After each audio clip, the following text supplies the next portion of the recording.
Call meeting to order and call council present. I pledge allegiance to the flag of the United States of America and to the republic for which it stands, one nation, under God, indivisible, with liberty and justice for all. Call the roll. Councilor Brown. Here. Councilor Jennings. Here. Councilor Broughton. Here. Councilor Watson. Here. Councilor Barton. Here. Mayor Lovelace. Here. We have a quorum to do business. Approval of the May 9th, 2022 regular meeting minutes. Motion to approve regular meeting for March the 9th, 2022. May the 9th, 2022. Second. I have a motion by Councilor Barton, a second by Councilor Watson to approve the minutes for May 9th, 2022. Is there any discussion? Hearing none, Councilor Brown. Yes. Councilor Jennings. Yes. Councilor Broughton. Yes. Councilor Watson. Yes. Councilor Barton. Yes. The minutes for May 9th, 2022 are approved. The first item under new business is a proclamation of Mr. Robert Hardy. I'm going to read the proclamation first and then I'll present it.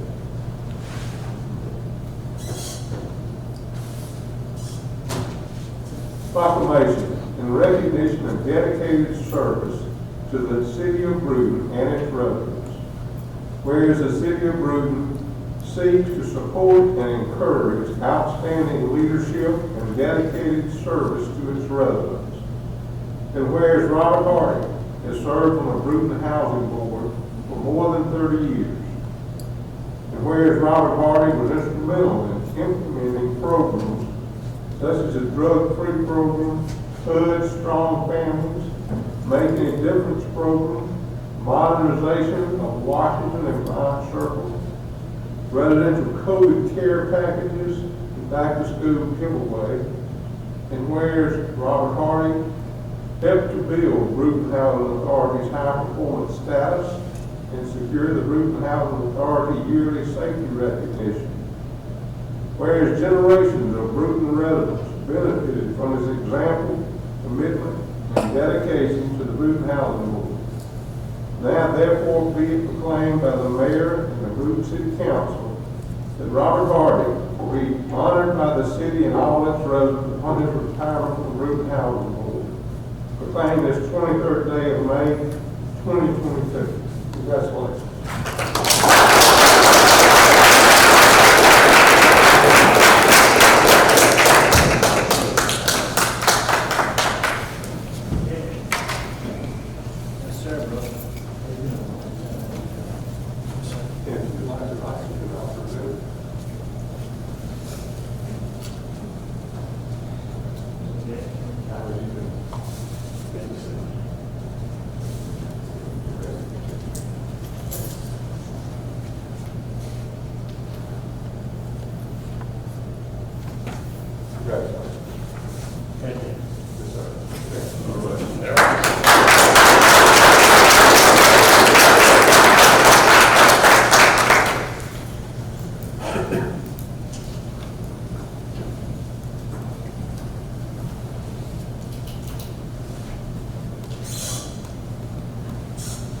Next item is a heritage tree proclamation, and I call it to the clerk. In recognition of heritage trees in the City of Brewton, whereas the economic and aesthetic welfare of the people of Alabama is largely dependent on the trees and forest lands of the state, and whereas everyone in the City of Brewton benefits either directly or indirectly from trees and forest lands, and whereas certain trees in the City of Brewton hold significant places in the city's history and warrant esteem and protection, and whereas 2 oak trees remain on Belleville Avenue of scores planted circa 1870 by John M. Granberry, 1 oak tree on the campus of the first T.R. Miller High campus from 1925, and dozens of live oaks on the campus of Southern Normal School, which were already mature circa 1911. And whereas these trees are invaluable historical assets to the city, along with others to be named, And now, therefore, the mayor and the council of the city of Brewton do hereby proclaim these heritage trees be honored and duly protected from this day forward by the city and all of its residents. Proclaimed this 23rd day of May, 2022. Thank you. And next I call Reverend H.K. Matthews.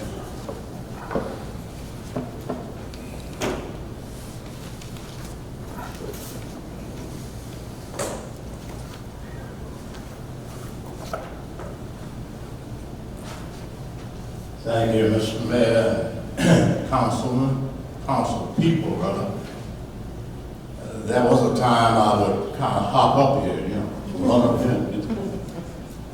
But when you get 100 years old and have a bad back, it's a little difficult.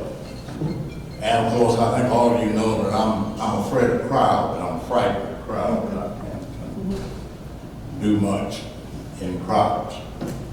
But as some of you know, there is a movie that has been produced that's called the H.K. Matthews story, Hero in Our Eyes. That movie is being premiered across the country in different cities. The mayor and city council of Brewton has given or have given me permission, given the producers permission rather, to bring that premiere here on June the 11th at 6 p.m. at the Civic Center. Unfortunately, due to seating capacity, seating limitation, the premiere is by invitation only. My purpose here today is to thank you for your gratuity in allowing us to bring that premiere here to Brewton, and to give each of you an invitation to the premiere. It is by invitation only, and as I said, unfortunately, that might not be that unfortunate, but it's not that much seating space. So I will give each of you an invitation to the premiere, including Attorney Ed Hines, who hopefully will share it with Sarah. Or who'd rather share it with Sarah.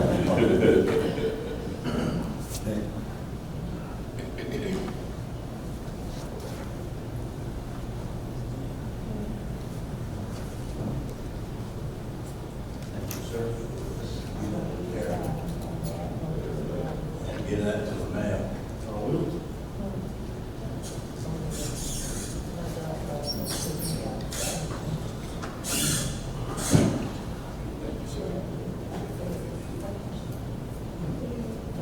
You got one now, but I need to give you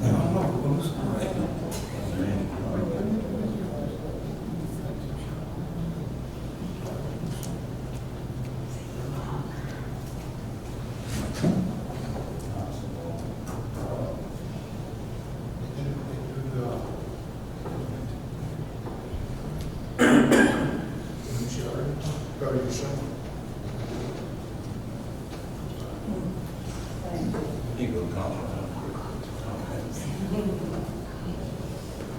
Yeah.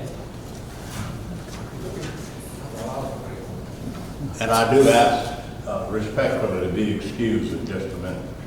Reverend Matthews, I have one question, man. Yes, sir. Is that you that's predominantly? No, sir. Oh, okay. That's when I was. I didn't think you had changed That's when that I was much young. over the years. Much younger with less facial hair.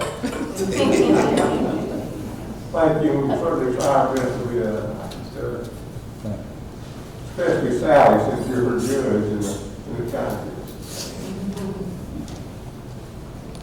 This item is to approve a grant agreement with DECA for Alco Emergency Sewer Project, grant number AL-DEC LI-22-020.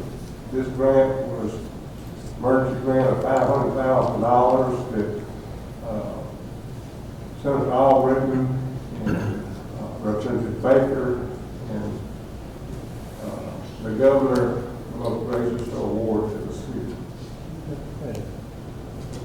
Motion to approve resolution 22-523-1. Second. I have a motion by Counselor Barton, a second by Counselor Broughton to approve resolution 22-0523-1. Is there any discussion? Hearing none, Counselor Brown? Yes. Counselor Jennings? Yes. Counselor Broughton? Yes. Counselor Watson? Yes. Counselor Barton? Yes. Resolution 22-0523-1 is approved. Would you give that? Next item is to approve the purchase for a welding machine for the City of Brewton Utilities Department. Resolution number 22-0523-2, and I'll call Ray Matt.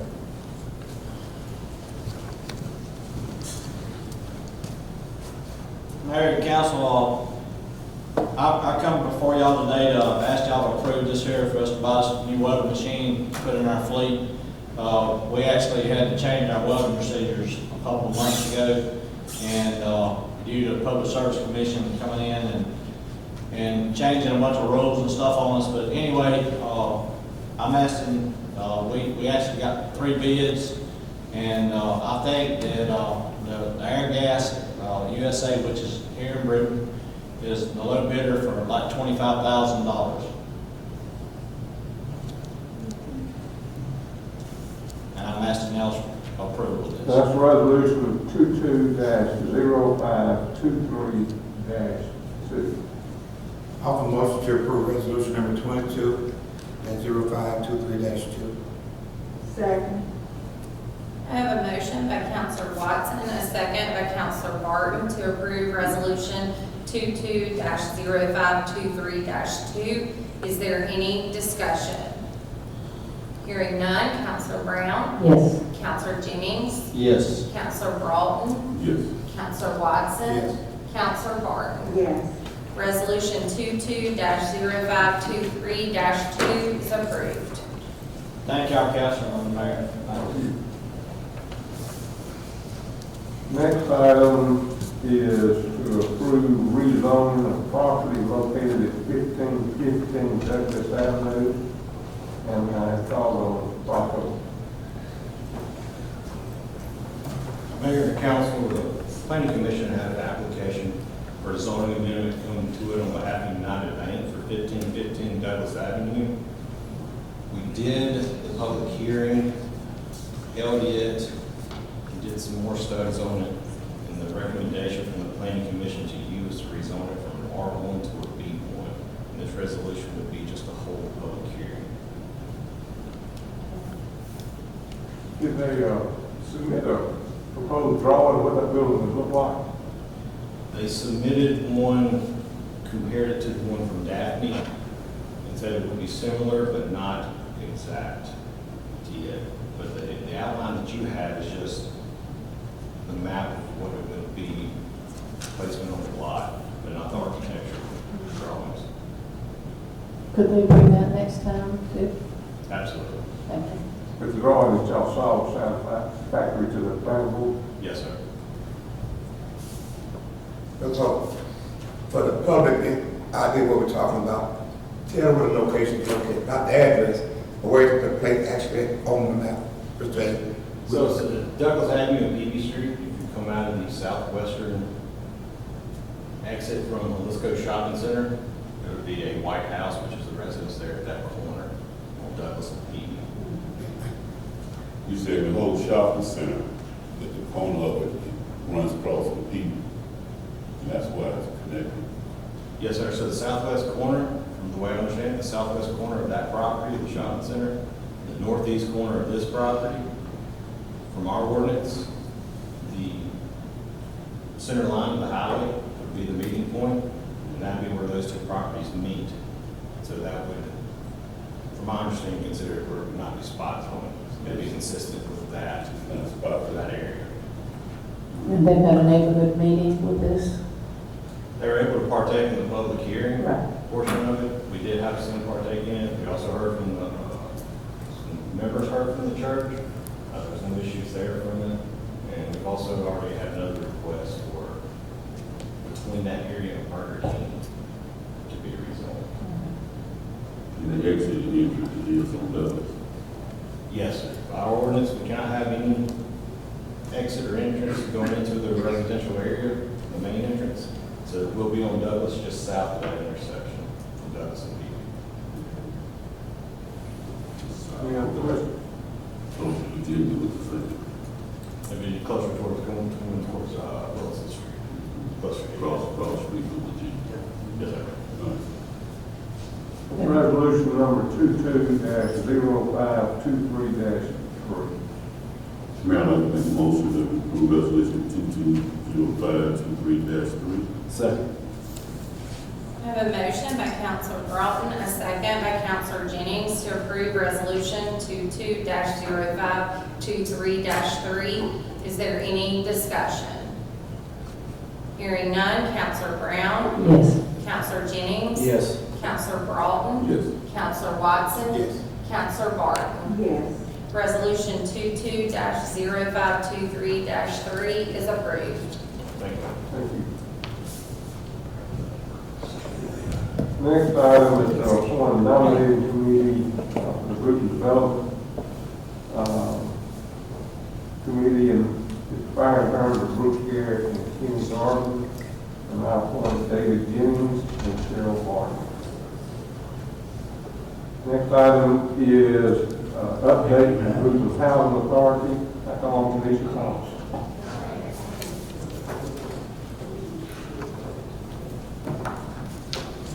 Good evening, everyone. I want to thank the Mayor Lovelace and the City Council for inviting me here today to speak on behalf of the Brewton Housing Authority. I'm Tanisha Thomas. I've been serving at the Brewton Housing Authority for 8 years. I've been executive director for 6 years. And I'm invited today to give you a little background about who we are, how we operate, and whatever our accomplishments and our goals that we have going forward with the Housing Authority. So a little background of how our agency is governed. The Brewton Housing Authority is a non-profit corporation under the state law. The mayor appoints our board members, which their duties consist of fairness in administration of our housing policy and full compliance with both federal, state, and the local laws. They're also responsible for acting as an advocate for the Housing Authority agency, its residents, and programs. Majority of our funds do come from HUD, and due to us being a small housing authority, therefore we are governed by HUD. At our agency, we have 8 units, and we house 80 families and individuals there. We keep a 100% occupancy rate at our agency, and our waiting list is constantly growing every day. And even though we do have a small amount of units, compared to our neighboring housing authorities, but we still, as a small agency, strive to provide the best that we can for our community and to our tenants. Due to our small agency and us working as hard as we do, we have maintained a high performance status, which in return, our residents, they benefit from that, because that increases our capital funds program, allotment that we receive from HUD. And this year, we recently received a $40,000 increase in our capital funds program that's going to go towards the continuation of modernizing our units. And some of the examples of that would be like removing what they call the stucco and replacing it with sheetrock on the walls, updating the cabinets, updating the floor plans, making them more modernized, open floor plans for our tenants. We recently redid all the roofs in Washington Circle and some of Bryant Circle. We have converted 2 of our units to handicap accessible units for those that's on our waiting list that need accessible units. We have modernized 3 of our units in Bryant Circle that was considered burn units for about 10 years, just from what we've been told, but we did update those units to put those families that was in need inside of those units, and they're still going good. And we create different programs for our tenants at the housing authorities. We have different activities for our residents, our youth, the adults, and what we consider our senior citizens at the housing authorities. We also try to reach out to our tenants to see what it is that they're in need of. At our agency, we're not only there to provide safe, decent, and sanitary housing for them, but we are an advocate for them. We try to connect them to outside resources to further help them with whatever it is that they need. We try to see what their goals are, trying to build their credit, repair their credit, their financial stability, job security, and we're pretty much whatever it is that they need us to be in that moment. So we like to go beyond the call of duty to help our tenants because we do care about them. And a lot of them have succeeded in the different goals that they have spoken with us about and they have set forth. We have a lot of tenants that have moved out, have become homeowners. We have a lot of tenants that maybe not necessarily became homeowners, but they was able to move out of the public housing authority and onto better. So with that being said, we have seen a growing issue, I must say, at not only our housing authority, but it's a problem that is increasing around the world, and that's due to people not working and not having that job security, right? So our waiting list is constantly growing due to those being displaced from their homes, and our occupancy rates, which is really good according to HUD, is at 100%. But however, we don't have that many people as of right now that are moving out of the housing authority. And even though on paper that may look good, but I see that as a problem because we have those on the waiting list that they're still displaced, they're still homeless. They don't really have any other resources, anywhere to go. They don't have a job. They don't have the credit. Neither does our tenants, those that are working. They're working, they're trying to make ends meet, but they just don't have the credit to move forward. And with everything that's constantly increasing, it's making it even harder for them to create those savings. So I said all that to say this. I'm going to put it out there. One of my goals for our housing authority is to develop a home ownership program where our tenants, and well, not even our tenants, but any low-income family that is looking to become a homeowner will be able to do that based on the formulas that we're constantly using at the housing authority, where most of our tenants are paying 30% base of their overall income. And they'll be able to maintain a home ownership. Of course, there's criteria that they have to be eligible for that program, and just a list of other things that they would have to do. But this will not only improve the community, but it will also give families that are on our waiting list, and some of them have been on the waiting list for years, but it'll give them that same opportunity to come through the public housing program, take advantage of the things that we have to offer, and one day become a home owner. So that is all that I have for you today. If you have any questions, ask away. I do want to thank the city for the many things that they have done for the housing authority. Thank you for the speed bumps. We appreciate them. They have slowed down the traffic a lot. And that's all I have. Thank you for allowing me to share. Question. I guess it's HUD or whoever on this program, are they building new units anywhere? Or is that program been stopped or changed?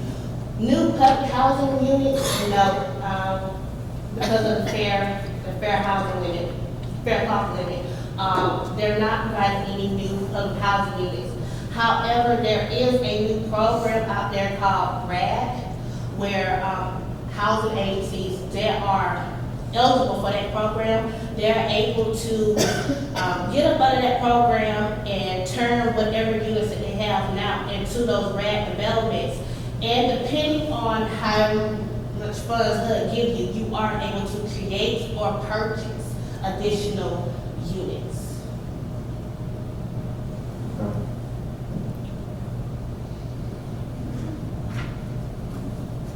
Well, thank you very much. Very Thank you. informative.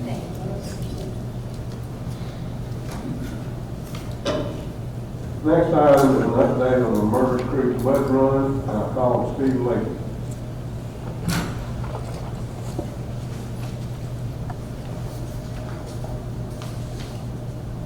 Thank you, Mayor and Council. This year will be our 4th year of hosting the Mud Run and the 2nd year of using Phoenix OCR, the group that we used last year. Last year, following a survey conducted on the racers that attended the Murder Creek Mud Run, we had runners that signed in from Oregon and New York. They'd never been to Alabama before, much less Brewton.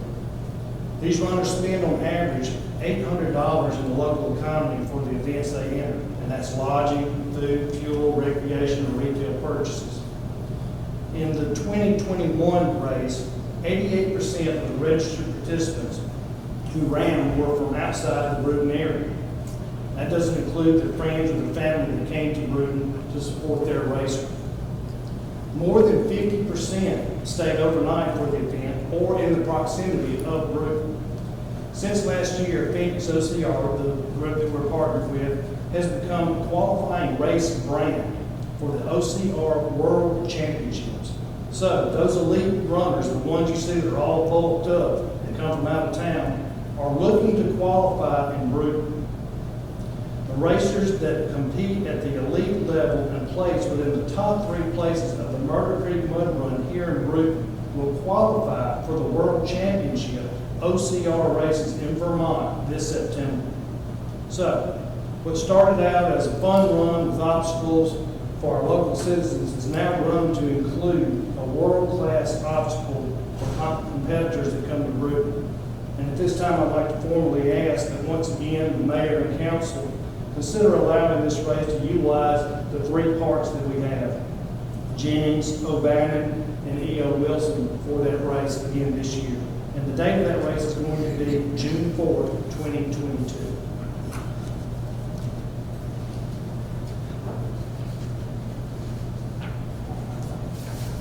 Do you need a motion to do that, or is that something you have? And we can do a motion for that, since it's taking up 3 parks. Usually the council does motion to say that that's okay on that date. Will there be enough warning ahead of time for the people who usually use those parks? We've been promoting it, through social media all along. So they'll know it will be closed. They do know it's coming, but we will not shut the park down except for that one day. I motion that we approve. Right, I'd like to make a motion then that we approve the Murder Creek Mud Run on June 4th. Second. I have a motion by Councilor Brown, a second by Councilor Jennings, to approve the mud run to utilize the 3 parks. Is there any discussion? What time will it start and end, do we know? It usually starts around 8 o'clock is when they have the first run, and they'll do 3 heats of children, elite, and then the open race. Usually by 3 o'clock in the afternoon, they're done. Okay. Any other questions? By approving it, doesn't mean we have to participate, right? Yes, Some of you- yes, it does.